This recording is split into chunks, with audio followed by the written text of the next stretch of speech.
So again, we have a parked vehicle here, which tripped up the car last time, and it's doing fine here. So, okay, back and forth. Okay, I will take that. So I help with the first part of it. What are you doing? There we go. Move away from the skateboarder. Wow, that's a lot of people we're gonna have to wait for, but all right, we're chilling. Wow, look at all these people.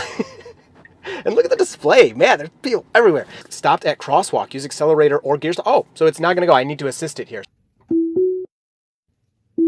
What is going on, everybody? So I got my GPS problems like fixed, kind of. I'm going to make a full video about it, but it turns out that if you plug too many accessories into your glove box USB port, the GPS gets messed up. So Tesla diagnosed that. The mobile service came. They couldn't figure it out. I brought it in.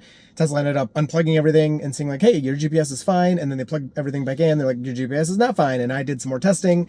And like I said, I'll go into more detail later, but something's up with hardware 4. So we're in the hardware 4 2023 Tesla Model Y today. We're going to head into downtown. It should be pretty busy down there, and we shouldn't get any GPS errors, although I do have one tire that's just a little bit low. Luckily, I have the Yantu tire inflator, who is sponsoring this portion of the video, to fill up my tire. So you can see I have it plugged in here to USB-C, which I think is just awesome. This thing is super versatile. You can charge it with USB-C, so it is battery powered. I don't need any attachments, but if you need it to last a little longer with a little bit more power, you can plug it in here right to the 12 volt or 16 volt of the Tesla, whatever, in your car, and it does work. And you can plug that in, get a little more power, and it'll last you a little bit longer. So let me hop out of the car and fill up this tire before we go, just a little bit to make sure, you know, everything's even and working nicely. So here's the wiring in case I want to plug this in the Model Y. If you didn't know, you could plug this in the back in the trunk, or you can plug it in, of course, right in the middle here. Although for today, I'm just doing a little bit of filling, so I won't need this part. I can use the more portable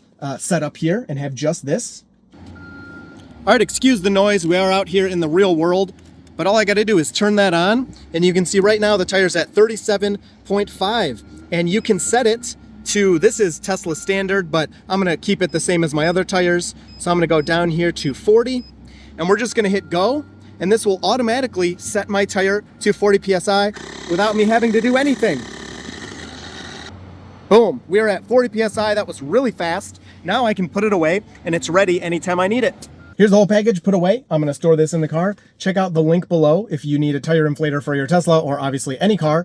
This thing's awesome. Thank you to Yantu for sponsoring this portion of the video. All right, so we are ready to head into downtown here and see how hardware 4 is gonna do with a more working GPS. I don't know how much it affected it last time, but the last drive was really bad with hardware 4. It was my first hardware 4 downtown drive. This is only my second. And so we can hope that this one performs better. I mean, if it's a good system. We're on full self-driving beta 11.4.4. Now the car has received a software update since my last video, but not an update to full self-driving beta. It's the same version of beta, but it is a different software. So, you know, maybe that'll play a role in it or whatever. So we make our complete stop here and we confidently move forward. Very nice. That felt very good. And I will also mention I have a different camera setup now. So we're in the hardware 4 Model Y. If you've been watching my channel, you know that in my hardware 3 Model Y, I record the screen directly. I don't have that set up in here. I don't think I'm going to do that anytime soon. It's just a lot of money. And what I'm going to do is I'm using a new camera. So I'm using the DJI Action 4 now instead of the GoPro. The GoPro is just too unreliable. And I'm going to be kind of tweaking the setup, you know, as time goes on. So please give me your feedback. You guys have gotten to the channel to where it is today in terms of like quality and what I cover and everything. Look at that open door. I love it. Because of your feedback. I do things because people comment and tell me to do them, you know? So we're moving over here to give this guy a little room with his open door. So it's interesting because now the minivan door is open and it's kind of, the car's kind of, I don't know, you know, I'm not sure what to do. But it's giving him room. Don't go, you know, over the yellow line there. And moving forward, it's not getting too spooked by all of that.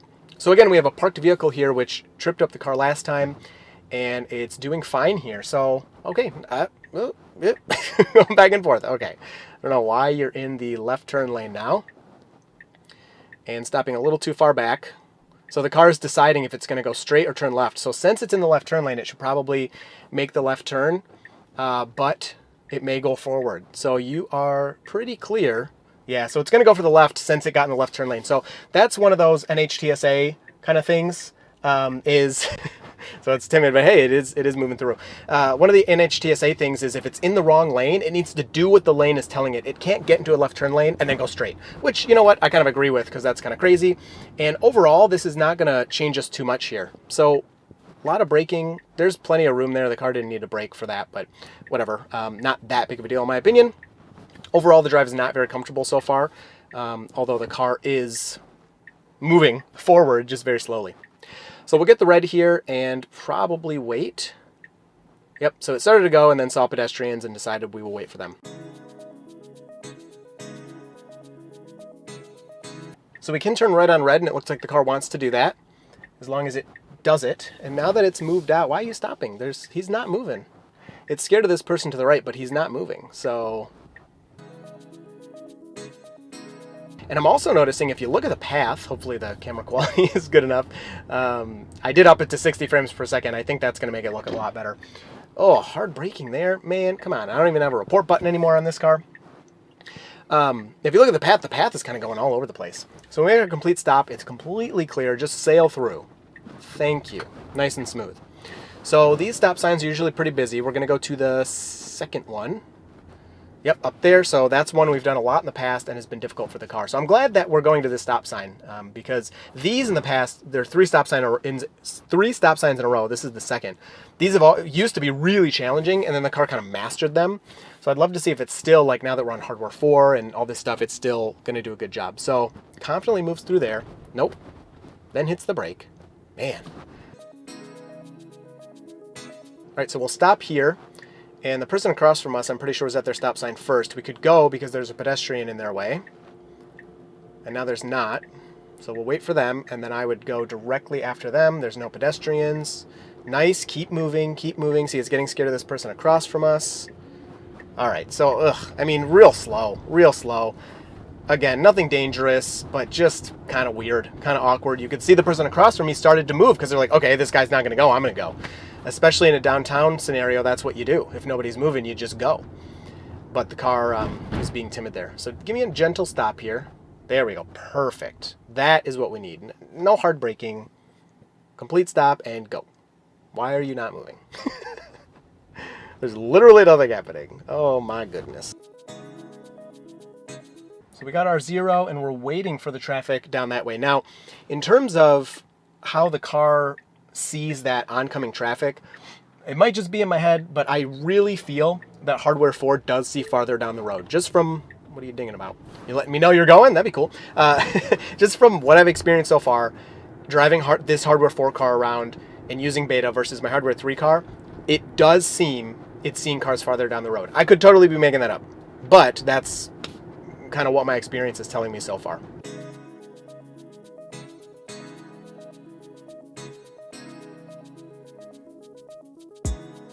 All right, so turning on to South Division, this road has been a problem for a long time, which is why I keep it in here. So a year and a half ago, it got totally redone and that bike lane was added, and that screwed the car up for a while, and then the car kind of got used to that. Last time, the hardware 4 car, we were in the same lane, and it just kept kind of braking and kind of like this, moving over for the parked cars when they're...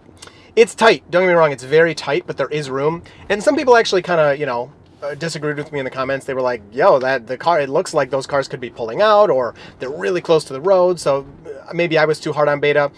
Just from sitting in the car and experiencing this and just kind of, again, I'm trying to think of all this from like an end user experience more than like here's the potential of a self-driving robotaxi one day. It's just a little jerky. Like we slowed down there and turned signal and moved over and I don't know, there was no reason. Now handling that was really good with the pedestrian, the worker there opening the van. The car didn't flinch at that at all, which is great.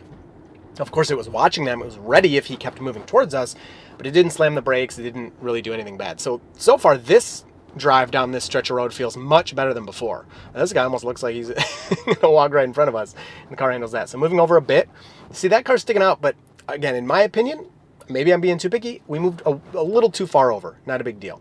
Now for this, obviously we got to move over. Wow, handled very nicely and slowing for this yellow.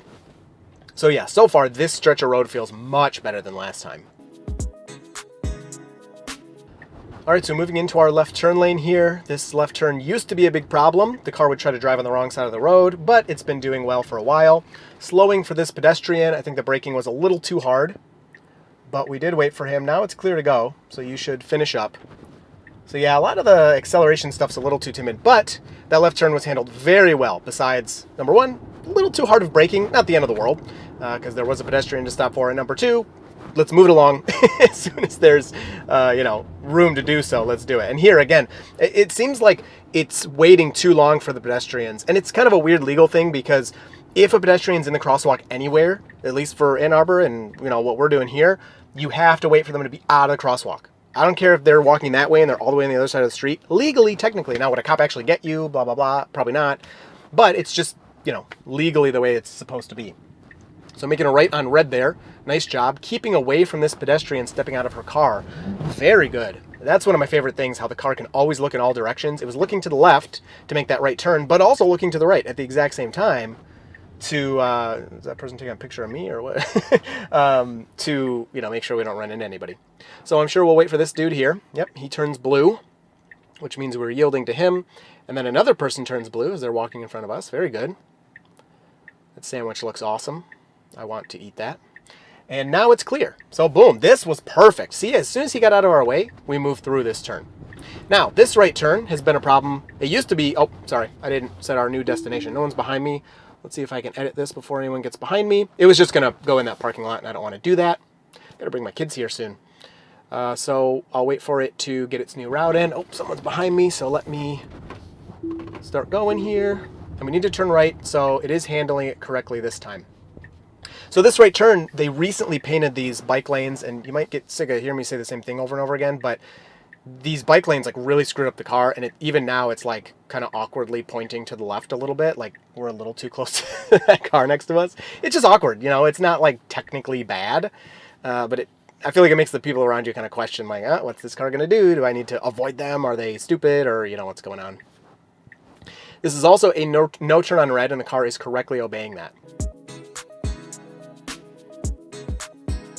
All right, so nice left turn here. Let's fly through. It's completely clear.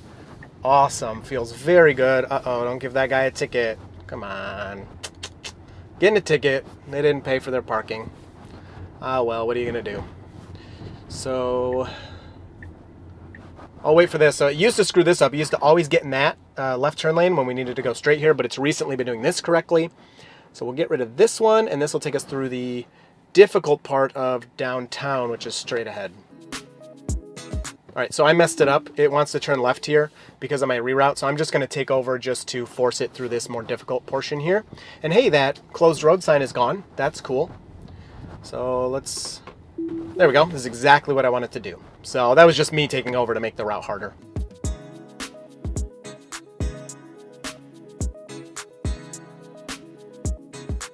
All right, so we got our green. There are people crossing when they have a no crossing sign. So, you know, what are you gonna do?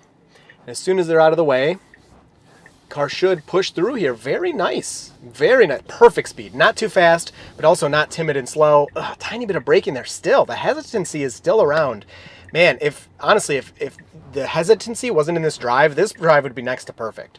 There have, of course, been some weirdness and mistakes, but a lot of the weirdness and mistakes in this drive so far has truly just been it being too hesitant and braking when it doesn't need to, or slowing when it doesn't need to. All right, so we got the green. We have to yield. This is an unprotected left. There are pedestrians crossing as well.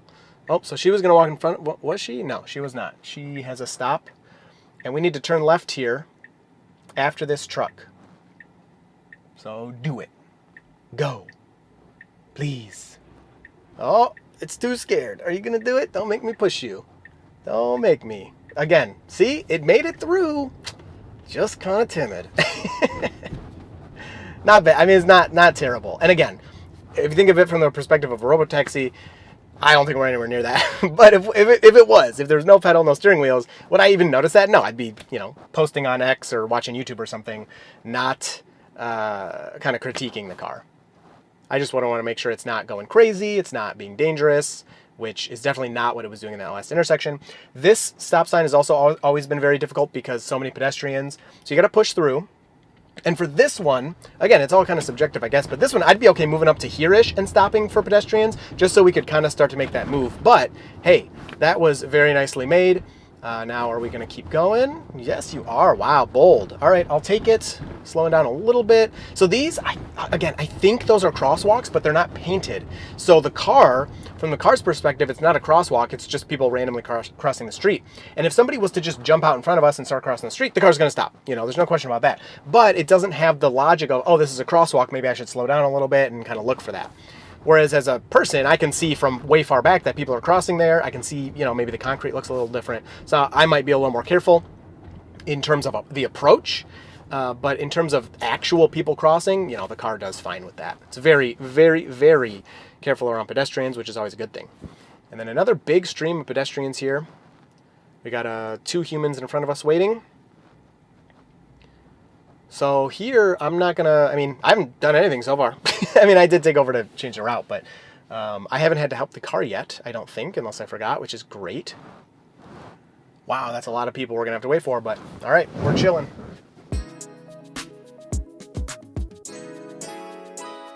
All right, so there's no one in front of the pickup. He finally made it, just barely.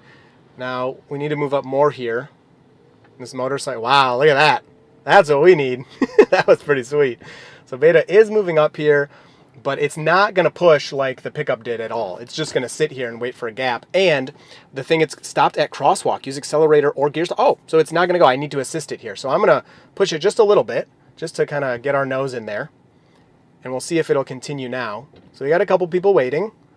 See, that guy a few people tried to wait, and then one person breaks it, and then no one else, you know, they're not going to sit there and wait. So I'm going to have a little break here. But it's tough. Stopped at crosswalk. So the car, this is kind of a cool ability. The car's like, all right, there's too many people. Help me out here. So I'm going to help it through this one because it's specifically asking me to. That does count as an intervention. So this will be our 1 intervention so far. Not that I can do anything right now, but I will as soon as, this is crazy. They need a bridge going over the road. There's a huge line of cars behind us now. When we first got here, there was nobody behind us. And now there's a huge line of cars. So I'm pushing it right here. And there we go. I let it go. Don't go in the bus area. There you go. So it made it through. I had to help it. I love, part of a level 4 system is it needs to know, not that this is a level 4 system, it needs to know what it can and, wow, look at all these people. And look at the display. Man, there's people everywhere. It needs to know what it can and cannot do. So if it needs help, it needs to be able to ask for help, you know, the correct way. So, all right, we are getting, oh boy. All right, I just pushed it a little bit there, so that's another intervention to get us to this part. Now, I'm not pushing it anymore, and we'll see if it can get through this next part. So we had a lot of people there, and the car just kind of barely moved up, so I pushed it through so we could at least be out of the way of the road, and people could walk behind us. But this is pretty much how I would tackle it naturally, is I'd get to this point, so that when this one, I don't have 2. I don't have to wait for 2 to be clear. There you go. Nice. Nope. It's waiting for the next person coming across. You can do it. Just go. This is where you need to move. Move. There's the room. Not bad. I will take that. I will take that. So I helped with the first part of it. What are you doing? There we go. Move away from the skateboarder. That was actually very nice once it went the correct direction.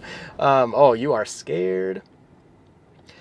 So I helped it with the first of 2 crosswalks. You know, there's a crosswalk here and a crosswalk here. I basically stopped it here, and it handled the second one all by itself.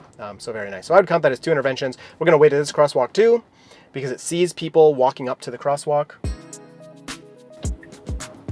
Hard braking for no reason again. Did it do this in the same spot last time? Ugh. So yeah, the braking's not very good. Accelerations, but maneuverability is pretty nice in this build so far. So we're approaching the end here. We're going to make this left turn. I'm actually just going to get rid of this and go to my final destination. And overall, I'll say, you know, so Elon has kind of said, and Tesla has said, like, safety's number 1, obviously. And then they go to kind of comfort and convenience after that. And according to this one drive, let's say, and my experience overall, but let's just talk about this drive, safety was perfect, I think. There were some... Oh, you want to go straight now? Okay. There were some awkward moves, but nothing where we were like going to run into someone. Not like last time where it tried to turn in front of somebody. That was crazy.